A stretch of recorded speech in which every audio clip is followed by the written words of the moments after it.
வணக்கம். என் பேர் மணிகண்டன். ஃபைனான்ஸ் டிபார்ட்மெண்ட்டில் குரூப் 2A பர்சனல் கிளர்க்காக வந்து நான் இப்போ ஒர்க் பண்ணிகிட்ருக்கேன். நான் டிஎன்பிஎஸ்சி ஜேர்னி வந்து எப்படி பாஸ் பண்ணேன்றதை உங்கள்கிட்ட ஷேர் பண்ணுறேன்.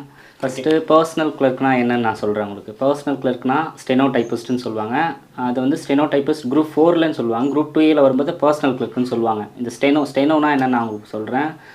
ஸ்டெனோனா ஒருத்தவங்க டிக்டேஷன் பண்ணும்போது அதை நோட்ஸ் எடுப்போம் நம்ம ஒரு லாங்குவேஜில், அதுக்கு பேர் ஸ்டெனோன்னு சொல்லுவோம்.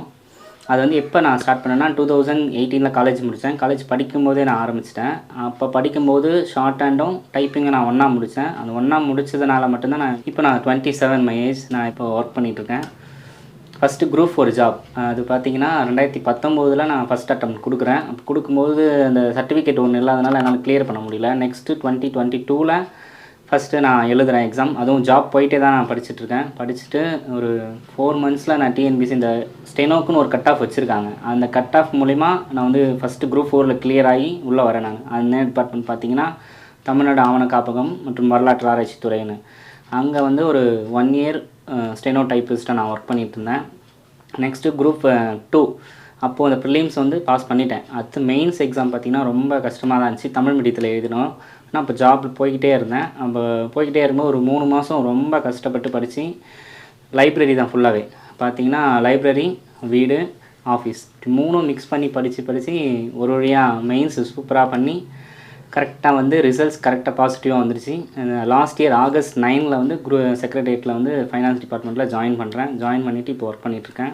இப்போ நான் வந்து பார்த்திங்கன்னா பிகாம் ஜென்ரல் 2018 முடித்தேன். முடித்ததும் இந்த ஷார்ட் ஹேண்டுன்னு ஆரம்பித்து வந்துட்டேன். என் ஃபேமிலியில் first graduate and government job வந்து பார்த்திங்கன்னா நான் தான். அதுவும் இல்லாமல் இன்னொரு பெரிய என்னென்னா எங்கள் ஊர்லேயே ஃபஸ்ட்டு கவர்மெண்ட் ஜாப் நான் தான். 24 வயசில் ஃபஸ்ட்டு கவர்மெண்ட் ஜாப் வாங்கினது நான் மட்டும்தான். எனக்கு வந்து தம்பி இருக்கான், அடுத்து தங்கச்சி இருக்கான். அவங்க 2 பேரையும் நான் இப்போ தயார்படுத்திட்டு இருக்கேன். அப்பா அம்மா என்ன பண்ணுறாங்க? அப்பா வந்து இங்கே டெய்லி வேஜஸ் தான் ஒர்க் பண்ணிகிட்ருக்காங்க. அம்மாவும் ஒரு கம்பெனியில் இங்கே வேலை செஞ்சிட்ருக்காங்க. நான் தான் ஃபஸ்ட்டு கிராஜுவேட் அண்ட் ஃபஸ்ட்டு இந்த ஊரில் ஒரு கவர்மெண்ட் ஜாப்பில் நான் இருக்கேன் இப்போ. ஓகே, எப்படி உங்கள் பொருளாதார பின்னணியை பற்றி சொல்லுங்கள் ப்ரோ. பொருளாதார பின்னணி ரொம்ப புவர் தான். பட்டு நிறைய ஸ்ட்ரகிள்ஸு, சுச்சுவேஷன் ரொம்ப பேடாக தான் இருந்துச்சு. நான் வேலைக்கு போக வேண்டிய சுச்சுவேஷனும் இருந்துச்சு. வேலைக்கு போயிட்டே தான் படிக்க ஸ்டார்ட் பண்ணேன். ரொம்ப கஷ்டமாக தான் இருந்துச்சு. சப்போர்ட்டுக்கு தம்பி அண்ட் தெரிஞ்சவங்க கொஞ்சம் ஹெல்ப் பண்ணாங்க படிக்கிறதுக்கும். ஸ்கூல் காலேஜ் படிக்கும் போதெல்லாம் எந்த மாதிரி நீங்கள் படிப்பீங்க? ஆவரேஜா இல்லை நல்லா படிப்பீங்களா? அதை பற்றி சொல்லுங்கள். ஸ்கூல் 10த்தும் சரி 12த்தும் சரி நல்லாவே படித்தேன் கிளாஸில். அதுலேருந்து இன்ட்ரெஸ்ட் ஆகிடுச்சு. அப்புறம் பிகாம் போனேன். அதுவும் படிச்சுட்டு அப்படியே மதியத்துக்கு மேலே தான் டி நகரில் இருக்குது த ஸ்டெனோகிராஃபர்ஸ் கில்டுன்னு, அங்கே போய் ஷார்ட் ஹேண்டு ஆரம்பித்து அது ஒரு 2 இயர்ஸ் ஜேர்னியாக போச்சு. அங்கே போயிட்டு 2020 எல்லாமே முடிச்சுட்டு எக்ஸாமுக்காக வெயிட் பண்ண லாக்டவுன் போட்டாங்க. லாக்டவுன் போட்டதுக்கப்புறம் பார்த்திங்கன்னா 2021 கரெக்டாக சிஎம்டிஏ சென்னை மெட்ரோபாலிட்டன் டெவலப்மெண்ட் அத்தாரிட்டியில் அங்கே ஒரு வேக்கண்ட் வந்துச்சு ஸ்டெனோன்னு. அது அட்டன் பண்ணால் அது ஃபைனலைஸ் இன்டர்வியூவில் போயிட்டு 1 மார்க்கில் மிஸ் ஆகிடுச்சு. அதுக்கப்புறம் 2022 குரூப் 4க்காக வெயிட் பண்ணிகிட்டு இருந்தேன். அப்போ தான் கரெக்டாக வேலையை கோர்ட்டில் வேலை செஞ்சுட்டு இருந்தேன் டெம்பரரியாக. அங்கேருந்து வேலையை விட்டுட்டு ஒரு 3 மந்த்ஸு நல்லா ஹார்ட் ஒர்க் பண்ணி குரூப் 4க்கு எனக்கு தேவையான அளவுக்கு மட்டும் ஸ்டெனோ நான் வச்சுருக்கிறதுனால ஸ்டெனோக்கு எனக்கு எவ்வளவோ ஒரு 120னா அந்த 120 கொஷின்ஸை கரெக்டாக போட்டு நான் கரெக்டாக பாஸ் பண்ணிட்டேன். நான் போட்ட இது கரெக்டாக டைம் வேஸ்ட் பண்ணாமல் அந்த மேனேஜ்மெண்ட் பண்ணி ஒரு 4 மந்த்ஸில் கரெக்டாக ஸ்டெனோவை வந்து பாஸ் பண்ணி டிஎன்பிஎஸ்சியில் ஃபஸ்ட்டு குரூப் 4ல் ஜாயின் பண்ணிட்டேன். அதே சமயம் அந்த இயர் எண்டில் 2023 எண்டில் இப்போ ப்ரிலிம்ஸ் குரூப் 2A இது ரிசல்ட் வருது. அப்போ பாஸ் பண்ணிவிட்டேன். அதுக்கு அடுத்த 3 மாதத்தில் மெயின்ஸ் நல்லா ப்ரிப்பேர் பண்ணணும். அப்பயும் வேலை செஞ்சுக்கிட்டேன். மெயின்ஸ் பண்ணேன். மெயின்ஸ்க்குன்னு ஒரு கட் ஆஃப் வச்சுருக்காங்க ஸ்டெனோக்குன்னு. அதையும் கிளியர் பண்ணிவிட்டு கரெக்டாக 2024 ஆகஸ்ட் 9 ஃபைனான்ஸ் டிபார்ட்மெண்ட் செக்ரட்டரியில் ஜாயின் பண்ணேன். ஓகே, இப்போ நீங்கள் கல்லூரி படிக்கும்போதே நான் ஸ்டெனோ படித்தேன் அப்படின்னு சொன்னீங்க இல்லையா? இப்போ வந்து ஒரு கவர்மெண்ட் ஜாபுக்கு போகணும் அப்படின்ற இன்ஸ்டியூட் சின்ன வயசுலேருந்தே இருந்ததா, இல்லை யாராவது வந்து சஜஸ்ட் பண்ணாங்களா? யாராவது வந்து சொன்னாங்களா உங்களுக்கு? சின்ன வயசுலன்னு இருந்தில்ல, சடனாக காலேஜ் படிக்கிறம்போது தான் இங்கே தெரிஞ்சவங்க ஒருத்தவங்க சொன்னாங்க, இந்த மாதிரி கவர்மெண்ட் ஜாப்க்கு இந்த ஸ்டெனோன்னு ஒன்று இருக்குது, இதை நீ தயார்படுத்தினா அப்படின்னு சொன்னாங்க. அது ஃபஸ்ட்டு சென்ட்ரல் கவர்மெண்ட்டு தான் எனக்கு சொன்னாங்க. எனக்கு தெரியாது டிஎன்பிஎஸ்சியில் எனக்கு இப்படி இருக்குன்னா நார்மலாக நினச்சிருந்தேன். அப்போ டி நகர் அந்த ஷார்ட் ஹேண்ட் படிக்கும்போது தான் அங்கே இருக்கவங்க எல்லாமே டிஎன்பிஎஸ்சிக்கு ப்ரிப்பேர் பண்ணிட்டு இருந்தாங்க. அப்போ தான் சொன்னாங்க ஷார்ட் ஹேண்டு முடித்தா இன்னும் கட் ஆஃப் கம்மியாக இருக்கும், ஈஸியாக க்ராக் பண்ணிடலான்னு. ஓகேங்க, ஸ்டெனோ பற்றி சொல்லுங்களேன். ஸ்டெனோ படிக்கணுன்னா என்னென்ன படிச்சிருக்கணும்? தமிழ் ஆங்கிலம் 2 சொல்கிறாங்க, 2த்துலேயும் மேஜர் பண்ணணுமா? அதுக்கு படிக்க எவ்வளோ நாட்கள் ஆகும்? எவ்வளோ காஸ்ட் நம்ம செலவு பண்ணி படிக்கிற மாதிரி இருக்கும்? இப்போ ஸ்டெனோ படிக்கிறது பார்த்தீங்கன்னா காஸ்ட் வந்து ரொம்ப அதிகமாக ஆகுது. மிஞ்சி போனால் இயர்லி ஒரு 5000 அதுக்குள்ளேயே முடிச்சிடலாம் நம்ம. ஏன்னா ஸ்டெனோ படிக்க டைம் மட்டும் தான் மேனேஜ் பண்ணணும் நம்ம, தவிர வேறு எதுவும் இல்லை. ஸ்டெனோக்கு 12th போதும் குவாலிஃபிகேஷன், வேறு இன்னும் ஒன்றும் வேணாம். அது நீங்கள் 12 பார்ட் டைமாகவும் நீங்கள் படிக்கலாம். காலைல 2 ஹவர்ஸ், சாயந்தரம் 2 ஹவர்ஸ். அது வந்து பார்த்தீங்கன்னா ஈஸியாக தான் இருக்கும். தமிழும் இருக்குது, இங்கிலீஷும் இருக்குது. ரெண்டுமே நீங்கள் அட் அ டைம்லேயும் பண்ணலாம், இல்லை நீங்கள் கேப் விட்டு கூட பண்ணலாம். தமிழ் ஒரு பக்கம் முடிச்சுட்டு அதுக்கப்புறம் இங்கிலீஷும் பண்ணலாம். ரெண்டுமே முடித்தாலும் உங்கள்கிட்ட இருக்குது தான். அது உங்கள் கெப்பாசிட்டியை பொறுத்து தான். ஈஸியாக தான் இருக்கும். அது ஸ்டார்டிங் ஒரு 2 months பேசிக்ஸை முடிக்கிற வரைக்கும் தான் கொஞ்சம் டஃபாக இருக்குமே தவிர, அதுக்கடுத்து ஆரம்பிச்சிட்டுனா ஸ்பீட் போக போக அது உங்களுக்கு இன்ட்ரெஸ்ட் ஆகிடும். இன்னும் நீங்கள் நல்லா பண்ண ஆரம்பிச்சிடலாம். இந்த ஸ்டெனோ டைப்பிங் இதெல்லாம் முடிச்சிட்டிங்க, அதுக்கப்புறமாக வந்து ஒரு எக்ஸாம் எழுதுனா அதில் 1 மார்க்கில் போயிடுச்சு அப்படின்னு சொன்னீங்களே, அப்போ அந்த ஃபெயிலியர் உங்களுக்கு என்ன லெசன் சொல்லி கொடுத்தது? அதுக்கப்புறம் என்ன பண்ணீங்க? ஃபெயிலியர் பார்த்தீங்கன்னா அது ஷார்ட் ஹேண்டு தான். ஷார்ட் ஹேண்ட் டெஸ்ட் வச்சாங்க, அது எடுத்துட்டேன். நோட்ஸ் எடுத்துகிட்டு அதை டைப் பண்ணும்போது ஒரே ஒரு லைன் மிஸ் பண்ணிட்டேன். அது என்னோட ஒரு பதட்டம் தான். அந்த ஒரு பதட்டத்தில் மிஸ் பண்ணதில் அது அங்கே போய் இன்டர்வியூவில் போயிட்டு நல்லா பண்ணியும் அது 1 மார்க்கில் மிஸ் ஆச்சு. அதுக்கு அடுத்த வர எக்ஸாம்ஸ் வரைக்குமே ஜாயின் பண்ணுற வரைக்குமே ரொம்ப கஷ்டத்தை கொடுத்துச்சு. என்னடா 1 மார்க்கில் மிஸ் பண்ணிட்டோன்னு. கொஞ்சம் அவசரப்படாமல் கரெக்டாக நம்ம பண்ணதை கரெக்டாக மேனேஜ் பண்ணிட்டோன்னா கண்டிப்பாக கிராக் பண்ணிடலாம். ஓகே ப்ரோ, இப்போ நீங்கள் பொருளாதார பின்னணி குறைவு அப்படின்னு சொன்னீங்க. அப்போ வந்து 18லேயே நீங்கள் கல்லூரி முடிச்சிட்டிங்க அப்படின்னா நம்ம வேலைக்கு போயிடணும் அப்படின்னு தான் எல்லோரும் நினைப்பாங்க. ஃபேமிலிலையும் அப்படி தான் சொல்லுவாங்க. உங்கள் ஃபேமிலியில் என்ன சொன்னாங்க நீங்கள் கவர்மெண்ட் எக்ஸாம் படிக்க போகிறீங்கன்னு சொல்லும்போது? கவர்மெண்ட் எக்ஸாம் படிக்க போகிறேன்னு சொன்னதும் ஃபஸ்ட்டு வேலைக்கு போகணும், படித்து முடிச்சதுன்னு தான் சொன்னாங்க. ஆனால் நான் ஒரு 1 year டைம் எடுத்துக்கிட்டேன். அந்த ஷார்ட் ஹேண்டை முடிச்சதுனால அதை வச்சு டெம்ப்ரவரியாக நான் ஒரு ஒர்க் போனேன். தமிழ்நாடு வெட்டினரி டிபார்ட்மெண்ட்டில் ஃபஸ்ட்டு ஜாயின் பண்ணுறேன். அதுக்கப்புறம் கோர்ட்டில் ஒரு 1 year டெம்ப்ரவரியாக ஒர்க் பண்ணிகிட்டே தான் இது எல்லாமே நான் படிக்க ஸ்டார்ட் பண்ணுறேன். கொஞ்சம் டஃப்பாக தான் இருந்துச்சு ஒர்க் பண்ணிகிட்டே படிக்கிறதுக்கு, பட் மேனேஜ் பண்ணிட்டேன். டைம் மேனேஜ் பண்ணிட்டாலே போதும். ஃபேமிலியெலாம் சப்போர்ட் பண்ணாங்களா படிக்கிறதுக்கு? எல்லாருமே சப்போர்ட் பண்ணாங்க, பட்டு ரொம்ப கஷ்டமாக தான் இருந்துச்சு. வீட்டுக்கு பெரிய பையனும் போது ஸ்ட்ரகிள்ஸ் அதிகமாக தான் இருந்துச்சு. ஒரு வழியாக முடிச்சாச்சு சக்ஸஸ்ஃபுல்லாக. ஓகே, நீங்கள் எப்படி தமிழ் வழி கல்வியில் படிச்சிங்களா ஆங்கில வழி கல்விங்களா? நான் ஃபுல்லாக தமிழ் வழி கல்வியில் தான் படித்தேன். 12th வரைக்கும் தமிழ் படித்தேன். காலேஜ் மட்டும் இங்கிலீஷ் போயிடுச்சு. அதுக்கப்புறம் வந்து டிஎன்பிசி படிக்கும்போதும் ஃபுல்லாக தமிழ் தான். அடுத்தது குரூப் 2 அதுவும் தமிழ் தான் படித்தேன். மெயின்ஸ் எழுதுனது தமிழ் தான். தமிழ் கொஞ்சம் டஃபாக தான் இருந்துச்சு, இருந்தாலும் நல்லா ஒரு இன்ட்ரெஸ்ட் எடுத்து நல்லா பண்ணிட்டேன். ரொம்ப 3 மாதன்றது ரொம்ப ஹார்ட் ஒர்க் பண்ணேன். வேலைக்கு போயிட்டு காலையில் ஒரு 3 to 5, ஈவினிங் நைட்டு வந்து பார்த்திங்கன்னா ஒரு 8 to 10. திரும்ப ஆஸ் யூஷுவல் சாட்டர்டே சண்டேல டெஸ்ட் இருக்கும். மீதி நாள் லீவு போட்டு லைப்ரரி போயிட்டேன். லைப்ரரி போயிட்டு அந்த ஃபுல் டே யூஸ் பண்ணிவிட்டு டெஸ்ட் கரெக்டாக வந்து அட்டன் பண்ணேன். டெஸ்ட் பேட்சில் முடிச்சுட்டு கரெக்டாக வந்து அந்த 3 மாதத்தை கரெக்டாக யூட்டிலைஸ் பண்ணிட்டேன். மெயின்ஸுக்கு எஃபர்ட்ஸ் அதிகமாக அதில் போட்டதுனால தான் பாசிபிலிட்டிஸ் அதிகமாச்சு. ஓகே, இப்போ நம்ம குரூப் 4 பற்றி பேசுவோம். அதில் தான் நீங்கள் முதல்ல போனீங்க. இப்போ குரூப் 4க்கு என்ன மாதிரி படிச்சிங்க? தமிழ் எப்படி படிச்சிங்க? குரூப் 4க்கு பார்த்தீங்கன்னா ஃபஸ்ட்டு தமிழை நான் ஒரு 2 months நான் முடிச்சிட்டேன். தமிழை என்னால் முடிஞ்ச வரைக்கும் ஒரு 85 மார்க்ஸ் எடுக்கிற மாதிரி நான் வந்துட்டேன். எனக்கு டைம் இல்லை. ஏன்னா ஒரு எக்ஸாம்னா ஒரு 4 months தான் இருக்குது. எனக்கு வேலையை நான் குவிட் பண்ணிட்டேன். ஒரு 4 months நான் எப்படியாச்சும் முடிச்சாகணும்னு அந்த 4 monthsக்குள்ளே கரெக்டாக பிளான் பண்ணி ஒரு இன்ஸ்டியூட் போயிட்டு ஒரு டெஸ்ட் பேட்ச் ஜாயின் பண்ணிவிட்டு கடை தமிழை ஒரு 2 months முடிச்சுட்டு மீதி இருக்க ஜிஎஸில் பாதி பார்த்துட்டு எனக்கு தேவையான கட் ஆஃப் எவ்வளோ எனக்கு அனலைஸ் பண்ணிட்டேன். இது எடுத்தால் போதும், ஒரே ஒரு ஜாப் கன்ஃபார்ம் போகுதுன்னா நான் எடுத்துட்டேன். எனக்கு அதிகமாக வேணாம் அது வேணான்னு. பட் அந்த 120னா ஒரு 125 நான் போட்டேன்.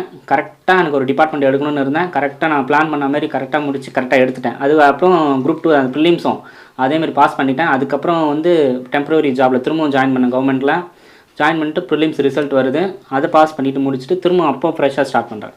ஓகே, இப்போ குரூப் 4 பற்றி பேசுவோம் நம்ம. ஃபஸ்ட்டு தமிழில் 2 மாதத்தில் முடிச்சேன்னு சொன்னீங்களே. இப்போ வந்து டிஎன்பிஎஸ்சிக்குள்ளே வந்த பிறகு எல்லாரும் சொல்கிறது என்னென்னா இதில் என்ன படிக்கணும், எப்படி படிக்கணும், எங்கேருந்து படிக்கணும் அப்படின்னு தெரிஞ்சிக்க ஒரு 2-3 மாதம் ஆகிடும் அப்படின்னு சொல்கிறாங்க. உங்களுக்கு அது எவ்வளோ நாளில் தெரிஞ்சுக்கிட்டீங்க நீங்கள்? நான் வந்து ஒரு 20 days ஆகிடுச்சு அது தெரிஞ்சுக்கிறதுக்கு. பட் இருந்தாலும் நான் கடன்னு அவங்க சொன்ன 6thலேருந்து முதல்ல ஸ்கூல் புக்கு 10th 12th வரைக்கும் இருக்கிறத கரெக்டாக கடன்னு முடிச்சுட்டு அதில் உள்ள எல்லா டேர்ம்ஸும் டெஸ்ட் போட ஆரம்பிச்சிடணும். கரெக்டாக போட்டு நீங்கள் கரெக்டாக உங்களுக்கு தேவை மெயின் எனக்கு தேவை நான் 125 மார்க்ஸ்னால தமிழில் தான் அதிகமாக ஃபோக்கஸ் பண்ணேன். ஏன்னா தமிழில் 100ல் அதில் ஒரு 80 போட்டால் போதும், மீதி 40 வந்து ஜிஎஸ்சில் எடுத்துடலான்னு அது கரெக்டாக பிளான் பண்ணி கரெக்டாக 80 போட்டேன். 2 monthsல கரெக்டாக கிளியர் பண்ணிட்டேன். தமிழ் நான் நினச்ச மாதிரி எடுத்தேன். மீதி ஜிஎஸ்சில் 40 இவ்வளோ போட்டான்னு போதும், எனக்கு என்ன டைம் இல்லை. அந்த டைமை கரெக்டாக யூட்டிலைஸ் பண்ணிட்டேன் நான்.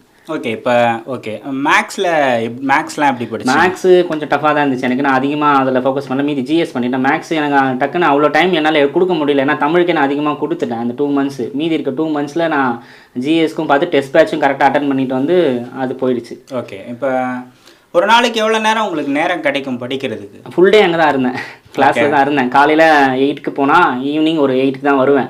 வந்துட்டு திரும்ப நைட்டு கொஞ்சம் பார்த்துட்டு அந்த 2 monthsன்றது கரெக்டாக எங்கேயுமே வேஸ்ட் பண்ண முடியல. கரெக்டாக ஸ்டடீஸ் தான்.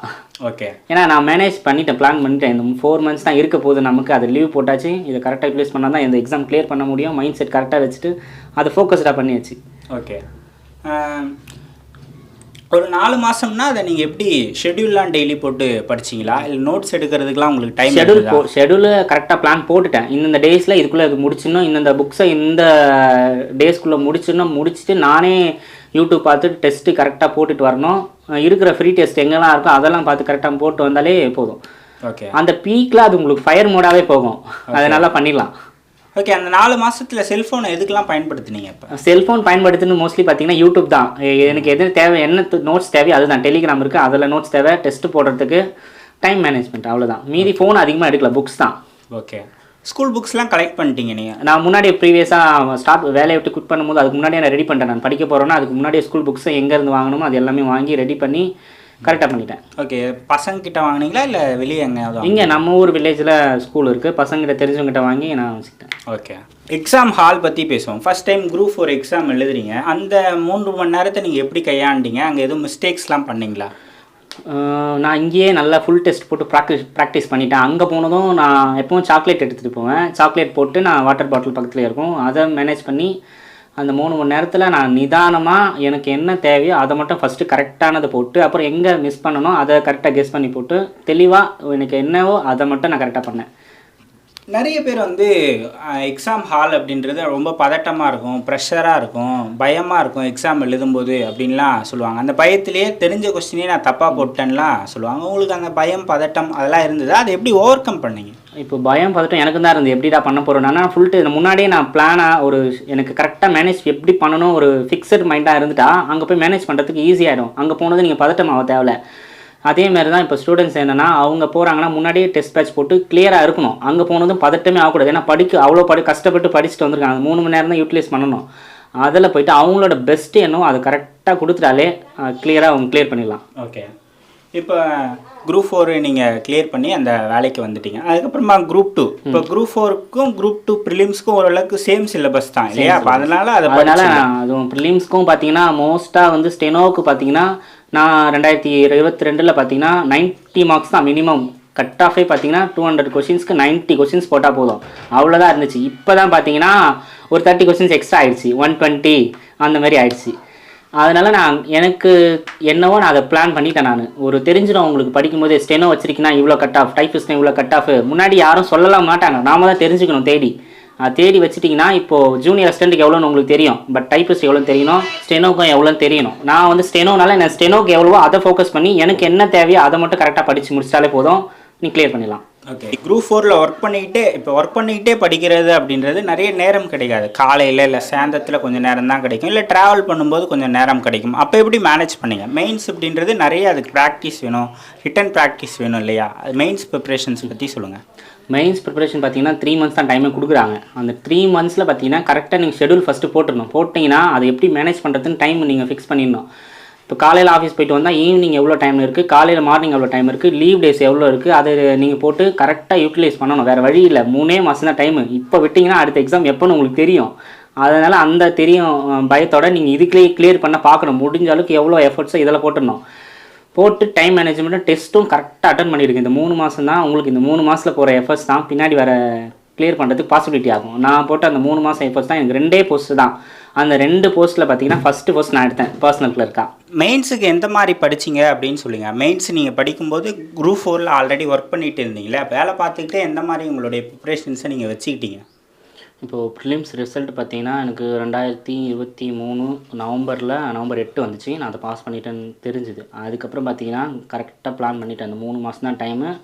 இந்த 3 மாதத்தில் ஃபஸ்ட்டு 2 மாதம் ஒர்க் போயிட்டே தான் படித்தேன். அடுத்த 3வது மாதம் பார்த்தீங்கன்னா லாஸாக போய் போட்டேன். அந்த ஃபஸ்ட்டு 2 மாதம் பார்த்தீங்கன்னா ஒரு டெஸ்ட் பேட்ச் ஒரு இன்ஸ்டியூட்டில் ஜாயின் பண்ணிட்டேன். அவங்க அந்த சிலபஸ் அதை எல்லாமே கொடுத்துட்டாங்க, அது எப்படி கவர் பண்ணணும்னு. ஏன்னா இது நான் வந்து கிளியர் பண்ணது பார்த்தீங்கன்னா எனக்கான கட் ஆஃபில் தான் நான் கிளியர் பண்ணேன் ஸ்டெனோ. அந்த ஸ்டெனோவுக்கு நான் மெயின்ஸில் எவ்வளோ மார்க் எடுக்கணும்னு எனக்கு தெரியும். மெயின்ஸில் பார்த்தீங்கன்னா ஃபஸ்ட்டு ப்ரிலிம்ஸ்க்கு பார்த்தீங்கன்னா 19 இருந்துச்சு பேசிக்காக என்னோடய கேடரில். இப்போ மெயின்ஸ்க்குன்னு பார்த்தீங்கன்னா அதோட ஒரு 25 மார்க்ஸ் எக்ஸ்ட்ரா எடுக்கணும் மெயின்ஸ் டிஸ்கிரிப்டிவில் எழுதும்போது.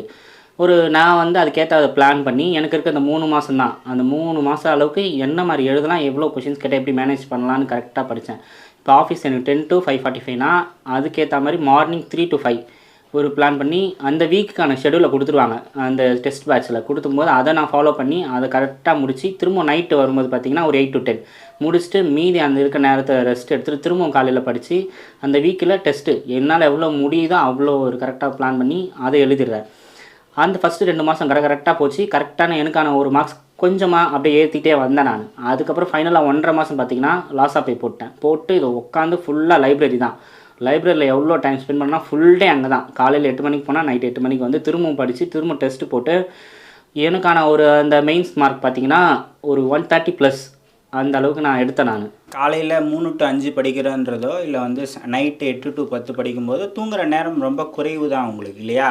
இப்போ மெயின்ஸ் அப்படின்றது இப்போ நம்ம ப்ரிலிம்ஸ்க்குனால் ஸ்கூல் புக்ஸ்லேருந்து சோர்ஸஸ் எடுத்து படிச்சிருவோம். ஆனால் மெயின்ஸுக்கு அந்த மாதிரி இல்லை. நம்மளே நிறைய தேடுற மாதிரி இருக்கும், நிறைய மெட்டீரியல்ஸ் இது பண்ணோம், கூகுளில் சர்ச் பண்ணோம், இந்த மாதிரி நிறைய அவுட் சோர்ஸை படிக்கணும். நம்ம நாலேஜ் அதில் டெவலப் பண்ணுறதுக்கு நிறைய விஷயம் இருக்குது. ஸோ அதுக்கு எந்த மாதிரியான ஒர்க் அவுட்ஸ்லாம் நீங்கள் பண்ணீங்க மெயின்ஸுக்கு? பார்த்தீங்கன்னா டெலிகிராமில் டிஎன்பிசி ஜென்ரல் ஸ்டடீஸ்னு ஒரு குரூப் இருக்குது. அந்த குரூப்பில் அதில் இருக்க ஒரு அண்ணா இருக்காங்க. அந்த அண்ணா ஃபுல்லாக ஜென்ரல் ஸ்டடீஸில் டே பை டே ஒரு ஒரு ஜிஎஸ் எல்லாமே போட்டுட்டு வருவாங்க. அவர்கிட்டேருந்து ஃபுல் நோட்ஸ் நான் எடுத்துட்டேன். ஃபுல் நோட்ஸ் எடுத்து அதை கரெக்டாக வந்து ப்ரிப்பேர் பண்ணிட்டேன். எப்படி என்னென்ன கொஷின்ஸ்க்கு பண்ணுறாங்க. அதேமாரி அவங்க ஒரு இன்ஸ்டியூட்டில் சேர்ந்ததில் அவங்க கரெக்டாக அந்த சிலபஸ் கொடுத்தாங்க, ஷெடியூல்ஸை கொடுத்துட்டாங்க. அந்த நோட்ஸ் அவங்க கொடுத்துருவாங்க, இது தேவை இது தேவைன்னு இப்படி எழுதணும்னு. அதை நான் கரெக்டாக படித்து முடித்து இதை ப்ராக்டிஸ் பண்ணோம். அந்த கொஷின்ஸ் வச்சு என்னெல்லாம் வந்து அட்டன் பண்ண முடியுமோ அது ஓரளவுக்கு ஜென்ரலாக தெரிஞ்சுட்டு அந்த டிஎன்பிசி ஜென்ரல் ஸ்டடீஸ்லேருந்து எடுத்து ப்ரிப்பேர் பண்ணிட்டேன். ஆஃபீஸில் இருக்கும்போதே ஒர்க் இல்லைனா இந்த டிஎன்பிசி ஜென்ரல் ஸ்டடீஸ் குரூப்லேருந்து நான் இன்னும் நோட்ஸ் அதிகமாக எடுத்து அங்கே பிரிண்ட் போட்டு அங்கேயும் யூட்டிலைஸ் பண்ண ஆரம்பிச்சிட்டேன் நான். அது அங்கேயும் எனக்கு ஆஃபீஸ்லேயும் கொஞ்சம் சப்போர்ட் பண்ணாங்க. ஓகே, இப்போ நிறைய பேர் வந்து ஒர்க் பண்ணிக்கிட்டே படிக்கிறதுக்கு ஏதாவது டிப்ஸ் சொல்லுங்கள் அப்படின்லாம் கேட்குறாங்க. நீங்கள் ஒர்க் பண்ணிக்கிட்டே படிச்சிருக்கீங்க, என்ன மாதிரியான டிப்ஸ் சொல்லுவீங்க? எந்த மாதிரி டைமை வந்து வேஸ்ட் பண்ணாமல் மேனேஜ் பண்ணி படிக்க முடியும் ஒர்க் போயிட்டே படிக்கணும்னா? இப்போது ஒர்க் போயிட்டு நீங்கள் ஒர்க் அங்கே ஸ்டார்ட் அதிகமாக இருந்துச்சுன்னா நீங்கள் ஒர்க் அங்கே நல்லா பண்ணிட்டீங்கன்னா உங்களுக்கு அங்கே டைம் கிடச்சிதுன்னா முடிஞ்ச அளவுக்கு ஈஸியான நோட்ஸ் எடுக்க பார்க்கணும். இப்போ எனக்கு டிஎன்பிசி ஜென்ரல் ஸ்டடீஸ்னு அந்த குரூப் இருக்குது. அந்த குரூப்லேருந்து நான் அவங்க போடுற நோட்ஸ் எடுத்து நான் நோட்ஸ் எடுக்க ஆரம்பிச்சேன் அந்த ஃப்ரீ டைமில் ஆஃபீஸ்லேயே. அந்த மாதிரி உங்களுக்கு அந்த மாதிரி டைம் இருந்துச்சுன்னா நீங்கள் நோட்ஸ் எடுக்க ஆரம்பிச்சிருங்க ஆஃபீஸ்லேயே. அதுக்கப்புறம் வீட்டுக்கு வரும்போது நீங்கள் கொஞ்சம் பார்த்துட்டு வரலாம். வீட்டுக்கு வந்ததுக்கப்புறம் நீங்கள் என்ன படிக்கணும்னு வச்சு அதை கரெக்டாக படித்து முடிச்சுட்டு பேலன்ஸ் டைம் இருந்தாலும் கொஞ்சம் நோட்ஸ் எடுத்துருங்க. மார்னிங் அதே ரிவைஸ் பண்ணிவிட்டு நல்லா ஒரு எழுதி பார்த்துட்டிங்கன்னா உங்களுக்கு இன்னும் ஈஸியாக இருக்கும். இதுக்கப்புறம் அடுத்தடுத்து என்னென்ன முடிக்கணுமோ அதை மேனேஜ் பண்ண ஆரம்பிச்சிருங்க. ஓகே, இப்போ ப்ரிலிம்ஸ் அப்படின்றது ஓஎம்ஆர் ஷீட் தான், 4ல் 1 சூஸ் த பெஸ்ட் ஆன்சர் தான். அது வந்து எப்படி ஃப்ளூக்கில் கூட சரியாக வந்துடலாம். ஆனால் மெயின்ஸ் வந்து டிஸ்கிரிப்டிவ் எழுதுறதுக்கு நிறைய ப்ராக்டிஸ் இருந்தால் தான் 3 மணி நேரத்தில் அந்த குறிப்பிட்ட கேள்விகளை எழுத முடியும். அப்போ ஒரு 3 மாதத்தில் அதுக்கான ப்ராக்டிஸை நீங்கள் எப்படி உருவாக்கிக்கிட்டீங்க? சனிக்கிழமை ஃபுல் டே சனி ஞாயிறு லீவு, கவர்மெண்ட் டெம்பரரி தான் ஒர்க் பண்ணிட்டு இருந்தேன். அப்போ அதான் குரூப் 4ல் போய்ட்டு பர்மனெண்ட்டாக ஒர்க் பண்ண ஆரம்பிச்சிட்டேன். அப்போ சனி ஞாயிறு லீவ் தான். அந்த ஃபுல்லாக படிச்சுட்டு சனிக்கிழமை வந்து பார்த்திங்கன்னா அந்த இன்ஸ்டியூட் போய்டுவேன் நான். அந்த இன்ஸ்டியூட்டில் ஃபுல் டே அங்கேயே இருந்துட்டு சண்டே ஆனால் டெஸ்ட்டு. சண்டே ப்ரிலிம்ஸ் வந்து அதான் மெயின்ஸ் 3 மணி நேரம் எக்ஸாம். காலையில் தமிழுக்கு ஒரு எக்ஸாம் எலிஜிபிலிட்டி, அது ஒரு 3 மணி நேரம். மொத்தம் ஒரு நாளைக்கு 6 மணி நேரம் எக்ஸாம் நடக்கும். அந்த ஃபுல்லாக படித்தது பார்த்திங்கன்னா காலையில் தமிழ் 3 மணி நேரத்தை நான் எவ்வளோ சீக்கிரமாக எழுத முடியும் அவ்வளோ முடிச்சுட்டு மதியானத்துக்கு இன்னும் எஃபோர்ட்ஸ் எவ்வளோ கொஷின்ஸ் படித்து எழுத முடியுமோ அந்த மாதிரி எழுதிட்டு நடுவில் ஆஃபீஸ் டேஸ்லேயும் நான் ஃபுல்லாக எழுதி பார்க்கணும். உங்களுக்கு தான் தெரியும் எப்படி எழுதி பார்த்தா வருன்னு. நான் அதுக்கேற்ற மாதிரி எழுதி பார்த்து எனக்கு எப்படி என்ன எழுதணுமோ அது கரெக்டாக இது ப்ராக்டிஸ் பண்ணிக்கிட்டே வந்துட்டேன் நான். அதனால் எனக்கு மெயின்ஸில் அங்கே போய் எழுதும்போது எங்கேயும் டைம் வேஸ்ட் பண்ண முடியல. ஸ்டார்ட் பண்ணேன், எண்ட் ஆஃப் த டே அந்த டைமுக்குள்ளே முடித்தேன், அவ்வளோதான்.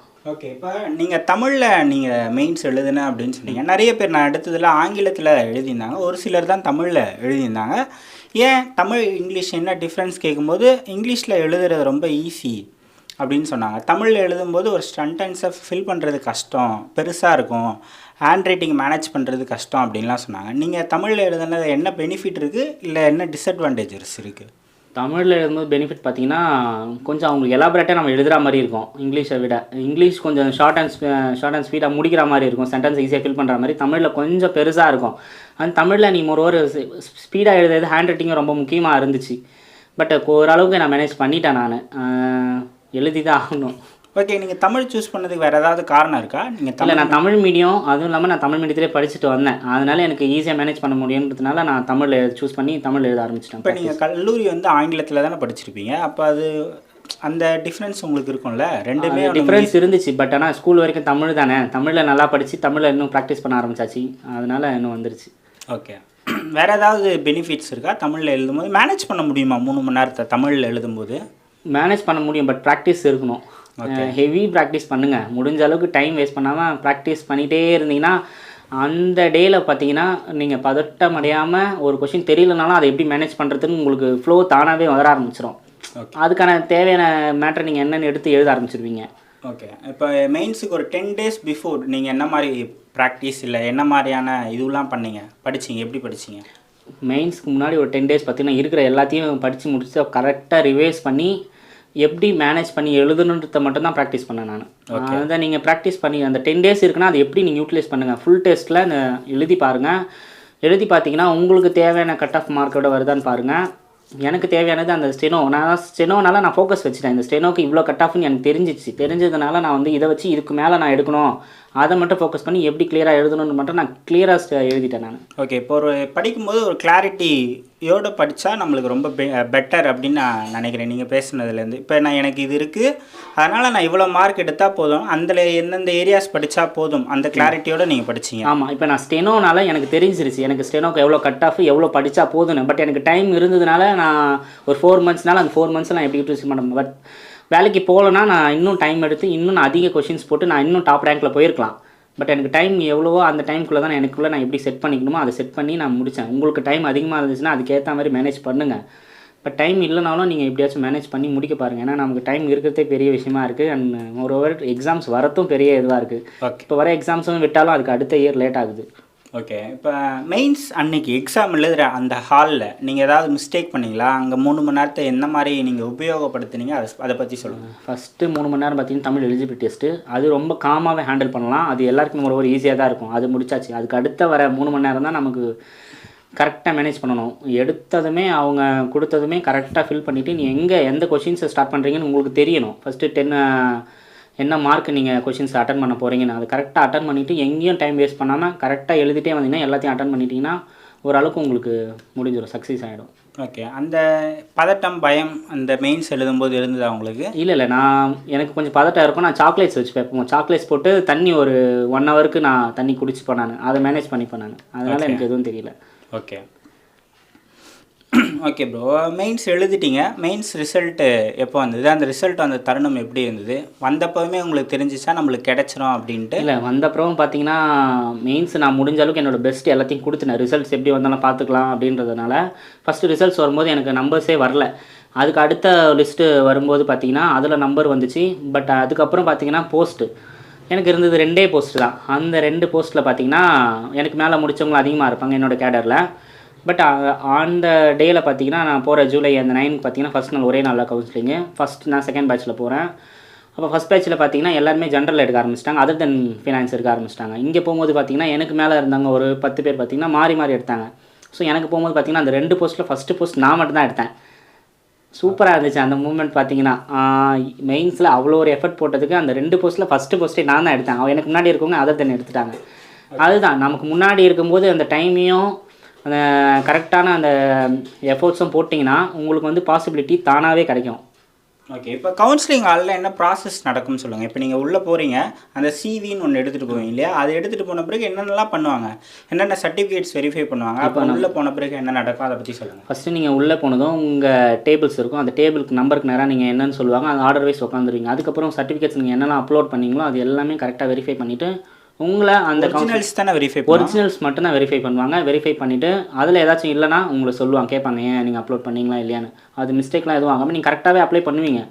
அதை எடுத்துகிட்டு போனதும் அதுக்கப்புறம் பார்த்தீங்கன்னா அந்த கவுன்சிலிங் ஹால் கூப்பிட்டு போவாங்க. அங்கே போயிட்டிங்கன்னா அங்கே ஆர்டர் வைஸாக உட்கார வச்சுட்டு அந்த டேபிளில் அங்கே ஓடும் இவ்வளோ இந்தந்த போஸ்ட் இருக்குது, இந்தந்த போஸ்ட் அவைலபிளாக இருக்குது இல்லைன்னு. ரெட்டு எல்லோ க்ரீனுனா இருக்குன்னு அர்த்தம், எல்லோனா ஃபில் ஆக முடிய போகுதுன்னு அர்த்தம், ரெட்னா முடிஞ்சிச்சுன்னு அர்த்தம். அந்த மூமெண்ட்டில் உங்களுக்கு தெரிஞ்சிடும். அப்போ இருக்கும்போது அப்படி இருக்கும்போது தான் எனக்கு 2 போஸ்ட் இருந்துச்சு. யாரும் எடுத்துருவாங்களா பார்த்துட்டே இருந்தேன். கரெக்டாக யாருமே எடுக்கல. அதுதான் ஒரு மிராக்கல்னால் நம்ம அவ்வளோ எஃபர்ட்ஸ் போட்டோம், அந்த கஷ்டத்துக்கு எதுவுமே வீணாகாமல் அந்த 2 போஸ்ட்டில் ஃபஸ்ட்டு போஸ்ட் நான் எடுத்தேன். அந்த ஒரு மூமெண்ட் வேறு லெவலில் இருந்துச்சு.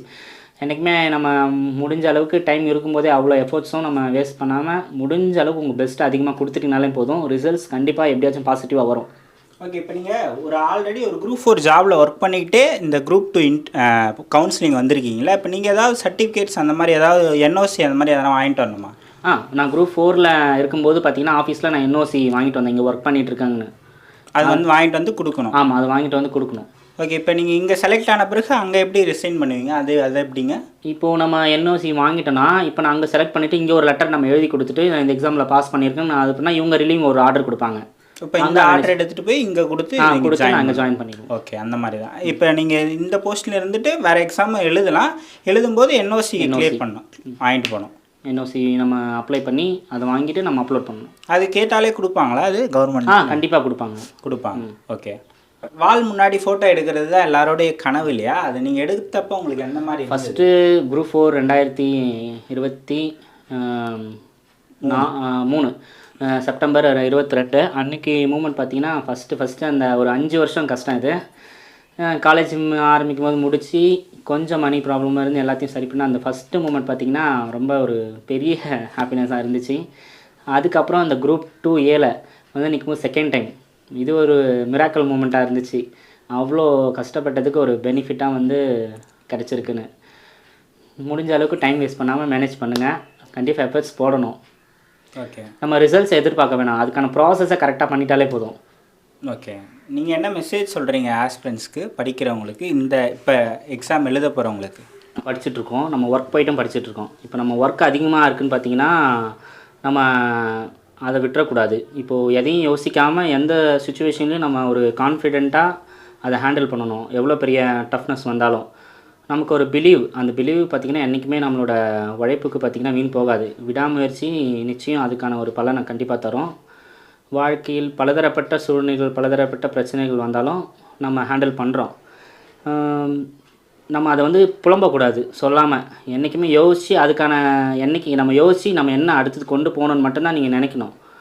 கண்டிப்பாக நமக்கு உழைப்பு ஒரு வெற்றியை தரும். எது அவசியமோ அதை செய்ய தொடங்குங்க. நம்மளுடைய ஒவ்வொரு வெற்றியும் பார்த்திங்கன்னா முயற்சியில் தான் தொடங்குது. அந்த முயற்சி பார்த்திங்கன்னா கன்சிஸ்டன்சியாக பண்ணிகிட்டே இருங்க, கண்டிப்பாக நம்ம சக்ஸஸ் ஆகலாம். நம்ம லைஃப்பில் எப்படிப்பட்ட டஃப் சுச்சுவேஷன் வந்தாலும் நமக்கான ஒரு டேஸ் வரும்னு வெயிட் பண்ணுங்கள். அதுக்கான எஃபர்ட்ஸு கண்டிப்பாக போட்டுகிட்டே இருங்க. டைம் கரெக்டாக மேனேஜ் பண்ணுங்கள். இப்போ எக்ஸாமுக்குள்ளே நீங்கள் இந்த ஸ்டடீஸ்க்குள்ளே வந்துட்டிங்கன்னா கண்டிப்பாக வின் பண்ணி ஆகணும்னு நினைங்க. ஒரு நாள் கண்டிப்பாக வின் பண்ணிடுவீங்க. அதுக்கான சுச்சுவேஷனை ஹேண்டிலையும் கரெக்டாக ஹேண்டில் பண்ணுங்கள். டைமுக்கு நீங்கள் ஓரளவுக்கு இப்போது 2 இயர்ஸ் தான் உங்களுக்கு டைம் வச்சுருங்க. அதுக்குள்ளே எப்படி முடித்து அந்த எக்ஸாம் கிளியர் பண்ணணும், ஃபோக்கஸ் அதுக்குள்ளே இருக்கட்டும், வேறு எதையும் கொண்டு போகாதீங்க. அதுக்கு நடுவில் நிறைய டஃப் வரும் தான், ஆனாலும் வெயிட் பண்ணி கண்டிப்பாக அடிங்க, கண்டிப்பாக கிளியர் பண்ணிடுவீங்க. உங்கள் குடும்பத்தில் முதல் அரசு வேலைக்கு ஒருத்தர் தேர்வாகி இருக்கிறார். அந்த மூமெண்ட் உங்களுக்கு எப்படி இருந்தது? எவ்வளோ சந்தோஷமாக இருந்ததுங்க? அதை பற்றி சொல்லுங்கள். ரொம்ப பெருமையாக இருக்குது. எங்கள் அக்கா பையன் தான், மணி பேர். தலைமைச் செயலகத்தில் வேலை செய்கிறது ரொம்ப பெருந்தன்மையாக இருக்குது. நல்லா இந்த அளவுக்கு படித்து இந்த அளவுக்கு ஒரு முன்னேற்றம் இருக்குன்னா நல்ல இதுதான். ஓகே, எங்களுக்கு ரொம்ப சந்தோஷமாக இருக்குது. வந்து கல்லூரி முடித்தோடனே வந்து அரசு வேலைக்கு நான் தயாராக போகிறேன் அப்படின்னு உங்ககிட்ட வந்து சொல்லியிருப்பார். அப்போ நீங்கள் என்ன சொன்னீங்க அவர்கிட்ட? படின்னு தான் சொன்னோம் நாங்கள்.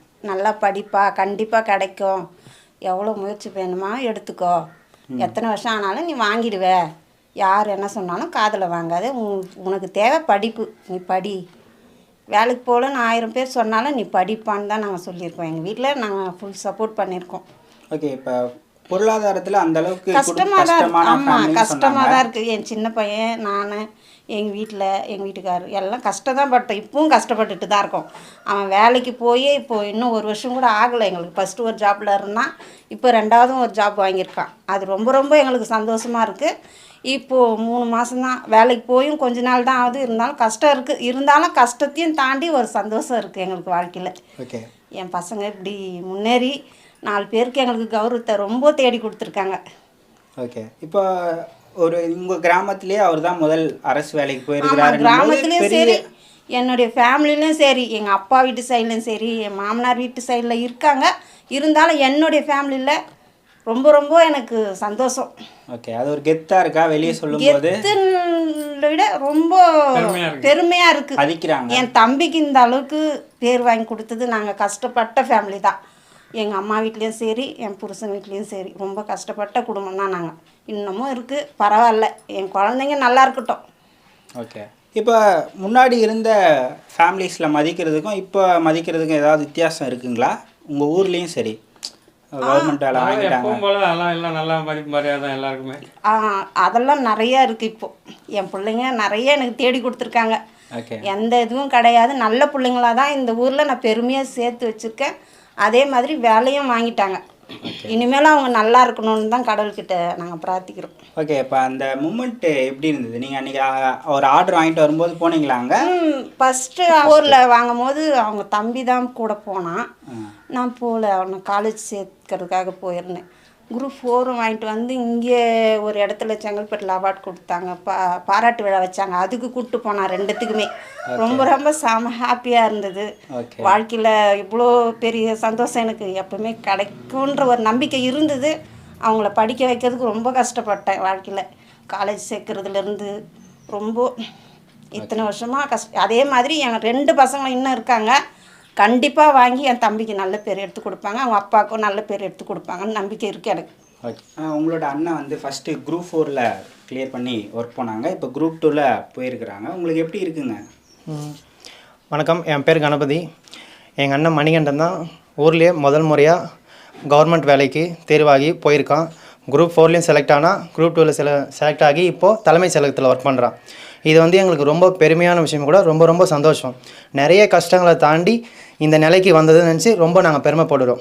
அந்த டைமில் எவ்வளோ பொருளாதார ரீதியாக நாங்கள் கஷ்டப்பட்டாலும் அந்த டைமில் படிப்பை மட்டும் விட்டு கொடுக்காம கஷ்டப்பட்டு படித்து நம்ம முன்னேறி ஆகணுன்ற சூழ்நிலையில் படித்து இன்றைக்கி இந்த நிலைமைக்கு வந்திருக்கான். இது வந்து எங்கள் ஊருக்கு மட்டும் பெருமை இல்லை, எங்கள் குடும்பத்தில் சார்ந்த எல்லாருக்குமே ரொம்ப ரொம்ப பெருமையாக இருக்குது.